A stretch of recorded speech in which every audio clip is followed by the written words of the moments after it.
కేంద్రంలోని మోడీ ప్రభుత్వం 12 ఏళ్ల పాలన సందర్భంగా జరుగుతున్న చర్చలపై తెలంగాణ మంత్రి పొన్నం ప్రభాకర్ స్పందించారు. దేశ నిర్మాతగా గుర్తింపు పొందిన జవహర్లాల్ నెహ్రూను కించపరచడం సరికాదని ఆయన మండిపడ్డారు. ఐఐటీలు, భారీ సాగునీటి ప్రాజెక్టులు, పరిశ్రమల అభివృద్ధి వంటి రంగాల్లో నెహ్రూ వేసిన బలమైన పునాదులపైనే నేటి భారత్ నిలిచిందని అన్నారు.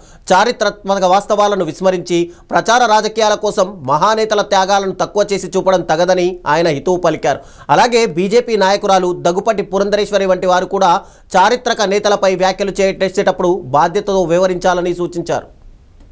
భారత తొలి ప్రధాని జవహర్లాల్ నెహ్రూ గారు వేసినటువంటి పునాది మేరకే దేశం ఈరోజు నిర్మాణం జరిగింది. ఆనాడు స్వతంత్రం వచ్చినాడు ఆహార ధాన్యాల కొరత, గుండు పిన్ను తయారు చేసే వ్యవస్థ లేని దేశాన్ని ప్రపంచ దేశాలతో పోటీ పడే విధంగా ముందు చూపుతోటి అభివృద్ధి చేసినటువంటి వ్యక్తి నెహ్రూ గారు.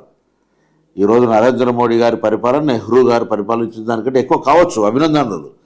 కానీ నెహ్రూ గారు చూపెట్టినటువంటి మార్గము వలన ఆనాడు ఏర్పాటు చేసినటువంటి విద్య, వైద్య సంస్థలు, ప్రాజెక్టుల నిర్మాణం వల్ల ఈ దేశం ఇంత పురోగతి చెందింది. కట్టిన బంగ్లాకు మీరు రంగులు వేయచ్చు, డివియేషన్స్ చేయొచ్చు, కానీ మీ మీద గొప్ప చేసామని చెప్పుకునేటువంటి ప్రయత్నం జరుగుతుంది. అందులో మళ్ళీ నెహ్రూ గారిని అవమానపరిచే విధంగా మాట్లాడుతున్నటువంటి పురంధేశ్వరి ఇతర బీజేపీ నాయకులకు జాగ్రత్త అని చెప్తాను. ఎందుకంటే భారతదేశ నిర్మాణానికి సంబంధించి ఒక ముందు చూపు కలిగినటువంటి వ్యక్తి జవహర్లాల్ నెహ్రూ గారు.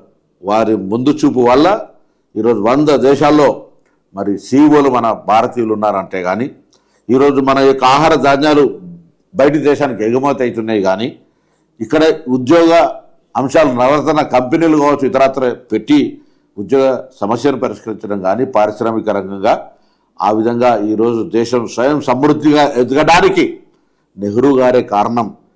భారత తొలి ప్రధాని జవహర్లాల్ నెహ్రూ గారు వేసినటువంటి పునాది మేరకే దేశం ఈరోజు నిర్మాణం జరిగింది. ఆనాడు స్వతంత్రం వచ్చినాడు ఆహార ధాన్యాల కొరత, గుండు పిన్ను తయారు చేసే వ్యవస్థ లేని దేశాన్ని ప్రపంచ దేశాలతో పోటీ పడే విధంగా ముందు చూపుతోటి అభివృద్ధి చేసినటువంటి వ్యక్తి నెహ్రూ గారు.